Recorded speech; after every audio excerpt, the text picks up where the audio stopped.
शुभोदय बच्चों, आप लोगों को पिछले क्लास में क्या है संधि के बारे में बताया गया है। संधि का मतलब क्या है? दो शब्दों को मेल से या दो वर्णों के मेल से बनता है वो नया शब्द बनता है, उसे क्या है वो संधि कहते हैं। दो वर्ण या दो अक्षर या दो शब्द, उसके मेल को क्या कहा जाता है? वो संधि कहा जाता है। संधि में मुख्य रूप से कितने प्रकार के भेद हैं, आज वो उसके बारे में है। क्या है वो संधि? मुख्य रूप से क्या है वो तीन प्रकार के हैं। तीन प्रकार के हैं वो क्या है वो? स्वर संधि,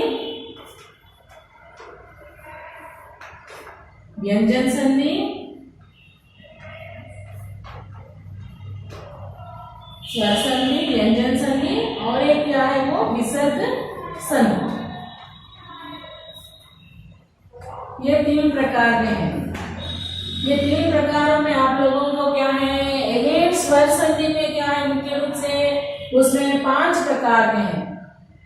तीन प्रकार संधि मुख्य रूप से क्या है वो? तीन प्रकार के हैं। वो संधि तीन प्रकार के हैं। उसमें स्वर संधि, व्यंजन संधि और विसर्ग संधि। स्वर संधि में उसमें तो क्या है वो 5 प्रकार के भेद हैं। ये इसमें तो वैसा नहीं है।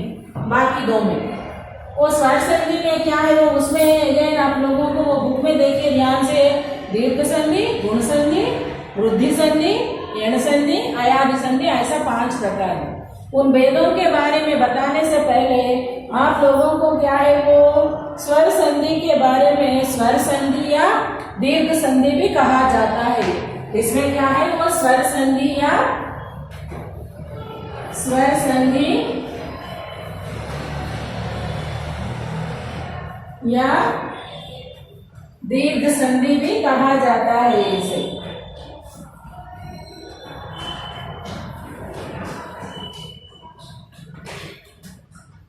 और इसमें क्या है वो? दीर्घ संधि में ये क्या है? जब ह्रस्व या दीर्घ आ के बाद में ह्रस्व या दीर्घ आए तो दोनों स्थान पर दीर्घ आ जाता है। अर्थात दो समान ह्रस्व या दीर्घ वो स्वर मिले तो वो दीर्घ हो जाता है। उदाहरण के लिए क्या है वो? आ प्लस आ इज इक्वल टू आ प्लस आ इज इक्वल टू आ, ऐसा। अब इसमें क्या है आप लोगों को उदाहरण में बताया जाता, देखो आप लोग। राम अवतार, राम अवतार, ये शब्द क्या है वो? रामावतार। इसमें क्या क्या मिला है वो? यह संधि को बनाने के लिए इसमें क्या बनाया गया है वो? राम प्लस अवतार। देखो इसमें मां में व्यंजन में भी आ है और उसमें आ। अब ये इसमें क्या है वो? ये आ को क्या है वो कैसे बना?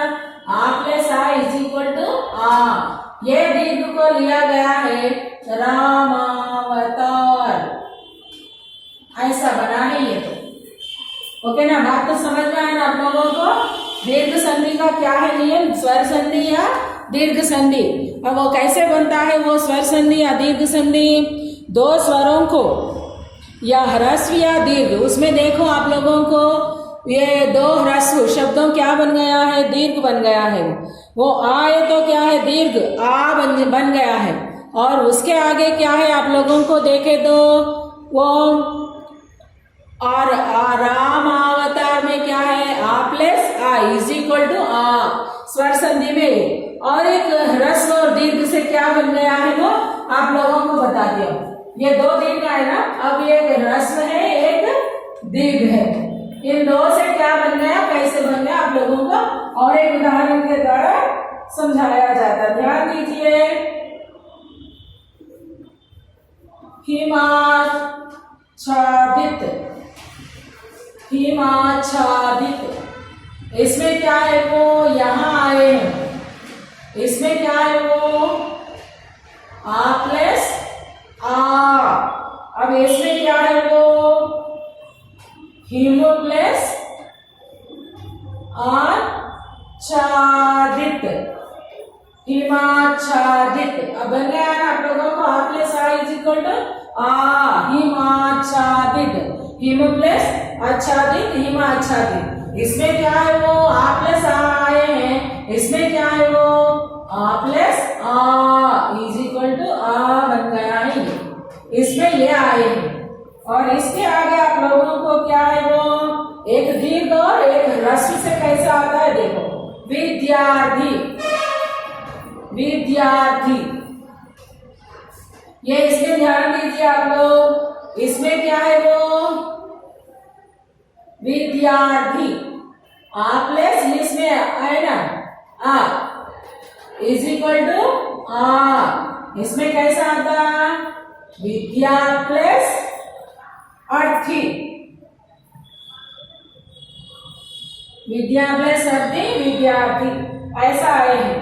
उसके बाद में क्या है वो आप लोगों को अभी तक आप लोगों को क्या क्या बताया वो आ प्लस आ इज इक्वल टू आ प्लस आ इज इक्वल टू आ प्लस आ इज इक्वल टू आ। उसके बाद में क्या है आ प्लस आ इज इक्वल टू आ, और उसके आगे क्या है आप लोगों को अब आया है आ प्लस आ इज इक्वल टू आ। ये कैसा है आप लोगों को आप बता, आप ध्यान दीजिए इसमें क्या है वो विद्यालय, विद्यालय, इसमें क्या है वो विद्या प्लस आलय, विद्या प्लस आलय। ये कैसा है वो विद्या प्लस आ, ये दो दीर्घों से बना है। अब स्वर संधि में क्या है वो स्वर संधि या दीर्घ संधि भी कहा जाता है इसे। स्वर संधि में क्या है वो एक ह्रस्व और एक दीर्घ मिलाए तो भी क्या है वो दीर्घ बन जाता है, या एक दीर्घ और एक ह्रस्व बने तो भी दीर्घ बनता है, दो दीर्घ है तो भी दीर्घ बनता है। वैसा आप लोगों को ऐसा बताया गया है, इसे तो ध्यान दीजिए आप लोगों को, ये अब मालूम हो जाता है क्या है वो, ये आप लोगों को ये इसके बारे में तो अब मालूम हो गया ना आप लोगों को। उसी प्रकार का आप लोगों को दीर्घ संधि में क्या है वो मरणासन, मरणासन कर आप लोग मरणासन,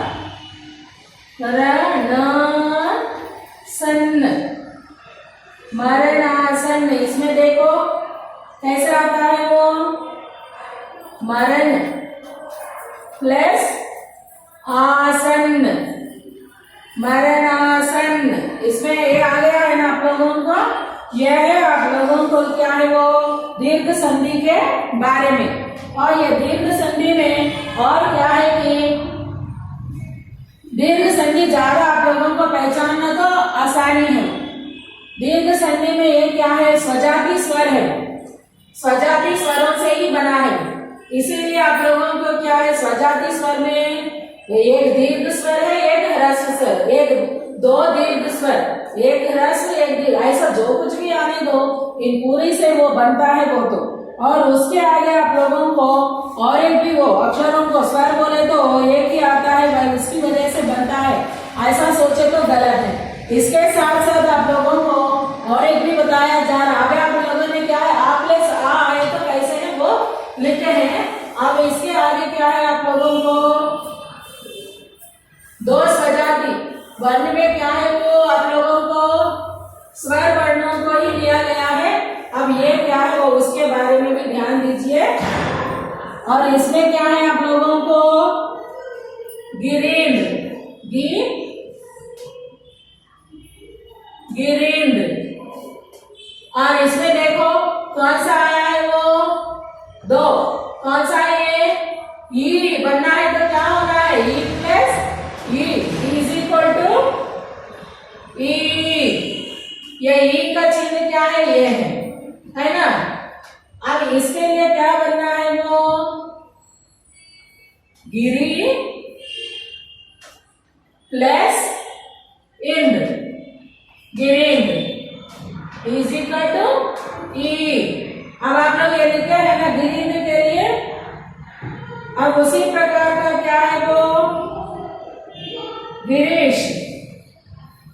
गिरीश। गिरीश के लिए देखो आप लोग, गिरी प्लस इसमें क्या आया है, ई प्लस ई इज इक्वल टू ई। अब इसमें क्या है वो, गिरी, ई प्लस ईश, गिरीश। अब आएगा नहीं है, गिरी प्लस ईश, गिरीश। उसी प्रकार आप लोगों को क्या है वो, ई प्लस ई इज इक्वल टू ई। और इसमें क्या बताया गया है आप लोगों को, नदीश, नदीश। ये इसमें क्या है आप लोगों को, नदीश में। अब ये तो गलत है, ऐसा लिख के तो ये क्या है, ये रॉन्ग है। इसको कैसे लिखना है वो, नदीश, है ना। ये प्रोनाउंस करने में ये तो गलत आ रहा। अब इसके लिए क्या है, संधि विच्छेद करने के लिए नदीश को कैसा करना है वो, नदी प्लस ईश, नदीश। इसका मतलब क्या है वो, ये है। अब आप लोगों को समझ में आ गया ना वो क्या है वो, एक ह्रस्व एक दीर्घ और दो, एक क्या है यहाँ, दो ह्रस्व एक दीर्घ बन गया। इधर ह्रस्व दीर्घ दीर्घ बन गया, इधर दो दीर्घ है, दीर्घ है। और ऐसा आप लोगों को करना है वो। उसके बाद में क्या है, और एक देखा हूँ, और एक देखे आप लोगों को क्या है, स्वर संधि में दीर्घ संधि के बारे में बताया जाता है। इसमें दीर्घ में क्या है, और एक वर्ड आप लोगों को, उमेश। और उमेश में, उमेश या नहीं तो भानुदय, भानुदय। इसमें क्या बन, कैसे बन गया वो, एक कौन सी चिन्ह है वो, ऊ की मात्रा है ना, ऊ की मात्रा क्या है वो, ऊ प्लस भू इज इक्वल टू ऊ, है ना। अब इसके लिए क्या करना है आप लोग, भानुदय को कैसे करते हैं, पहले ऊ, और ये दीर्घ है, और इसमें क्या है वो, ह्रस्व बनाना है वो, इसका चिन्ह क्या है, ये है। अब इसके लिए क्या करना है वो, भानु मीन्स ये है, ये चिन्ह लिया गया, भानु प्लस। अब इसमें क्या है वो, दो चिन्हों का है ना, वो प्लस वो है ना। अब ये वो बच गया, अब वो तो उदय, भानुदय। ओके ना चिल्ड्रन। अब ये ह्रस्व, दो ह्रस्वों का मेल से बना है दीर्घ। और उसके आगे आप लोगों को क्या है, लघुर्मी। आप लोगों को इधर इधर लिख के बता दो बच्चों, ध्यान दीजिए वो, लघुर्मी।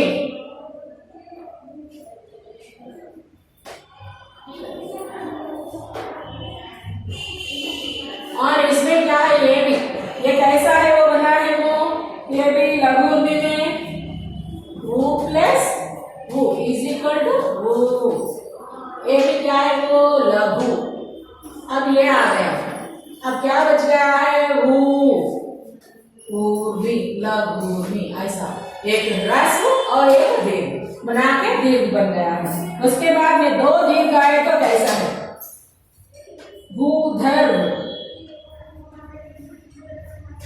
इसमें क्या है, दो, भू प्लस भू इज इक्वल टू भू। इसमें क्या बनाया है वो, ये एटीएम, भू प्लस ऊर्ध्वी, ऊर्ध्वी। ओके ना। अब आप लोगों को तो ये क्या है वो, दीर्घ संधि के बारे में अभी तक क्या है, स्वजाति स्वरों के मेल से बना है वो दीर्घ संधि। और क्या है वो, स्वजाति मीन्स स्वर के साथ विजाति स्वर आए तो उसके मिलाप से क्या बनता है, उसके बारे में अगली कक्षा में बताती। तब तक तो ये तो ध्यान दीजिए और आप लोग सीखने के लिए कोशिश तो कीजिए। धन्यवाद।